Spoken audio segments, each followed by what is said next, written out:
We have a large family, so if I was to write about them all at once, this letter would be 100 pages long.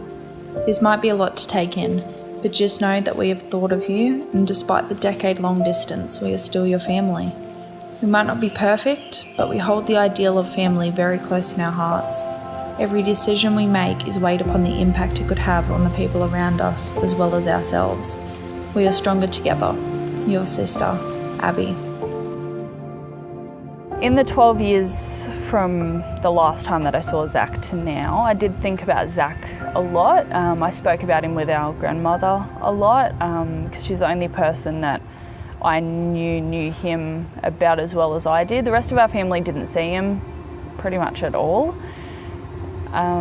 So I did think about him and spoke about my grandmother with him, and we thought about getting in contact with him earlier. But the only thing is that as the older sibling and as having certain family members in and out of my life as a child, it's a lot to take in.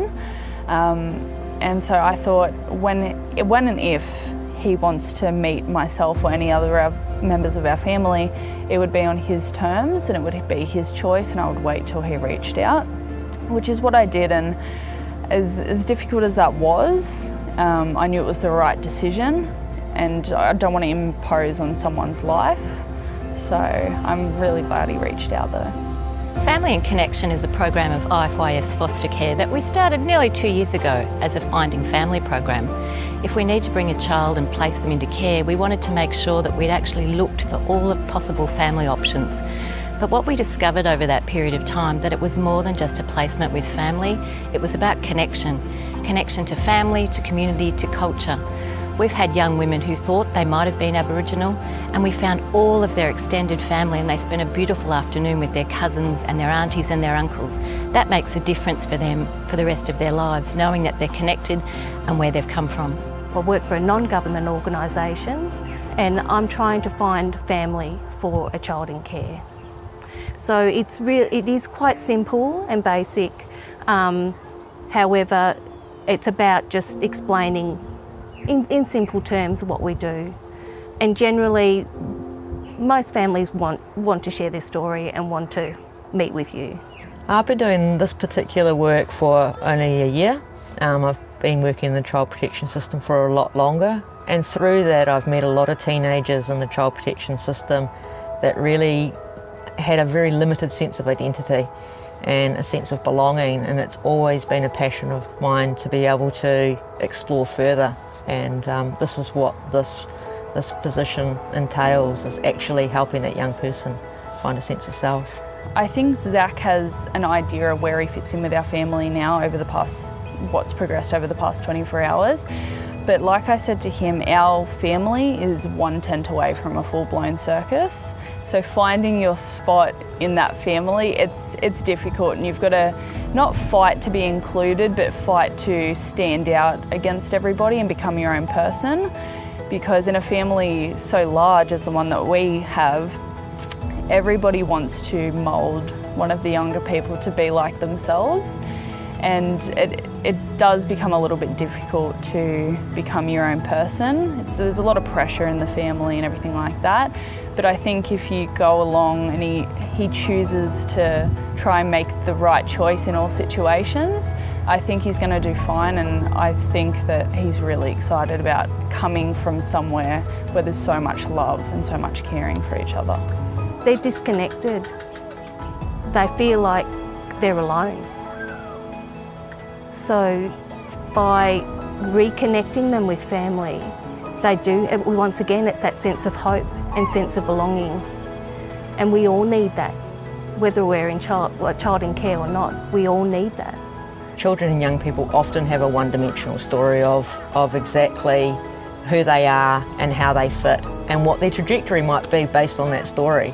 People that grow up in families where the rich history is shared, and you know your aunts and your uncles and your cousins and where your grandfather and great-grandfather and grandmother came from, that creates a bit of a picture of your identity and who you are and how you find your place in this world.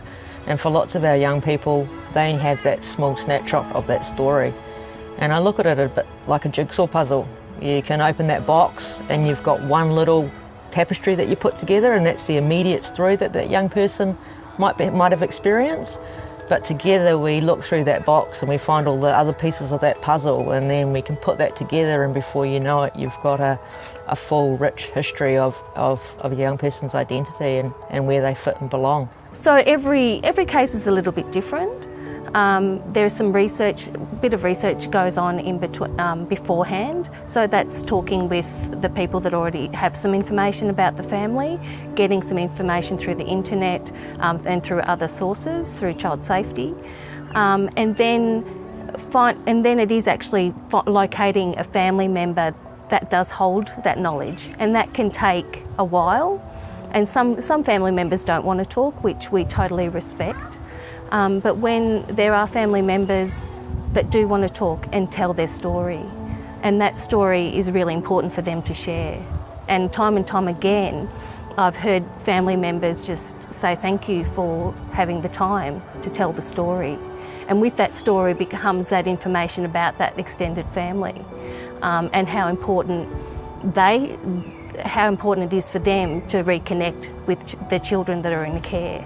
So it's just as important for the extended family members as well as the children in care themselves. When we're speaking with family members, we can open a can of worms because it's often the first time anyone's had an opportunity to share the story. And the story can be generational as well, and with that comes a sense of pride or a sense of shame. All those feelings are real. Many members of families that I've sat with it's been a really emotional experience for both of us when they're sharing those stories. And 9 times out of 10, they have always wondered about this niece, nephew, grandchild, but have never known how to go about reconnecting with that person for whatever reason. Once we have a face-to-face with a family member, I have found market success. When you can sit in front of somebody and listen to their story and their journey, it's a cathartic experience for that person, and many family members have actually said that it's the first time they've spoken about it, and that's been really powerful. I've been a social worker for almost 20 years, and it's probably the most powerful thing that I have done, most powerful work I have ever done. I've worked in the child protection system for 10 to 12 years, foster care, as well as in government in various states. As much as there's many deficits in all systems, this is an essential part of every child's life in care. It's essential that we do this and we maintain this and continue to do this, and we need time to do it. It's time that a lot of child safety officers don't have. They certainly have the capability, they don't have the time. The time goes in so many other things with these young people, whereas this is so essential for grounding each and every child in care that I believe you need to have the time, and we need to prioritise that time. I can only imagine what it would be like if I was to be in that situation and feel isolated and feel like I only had the one story.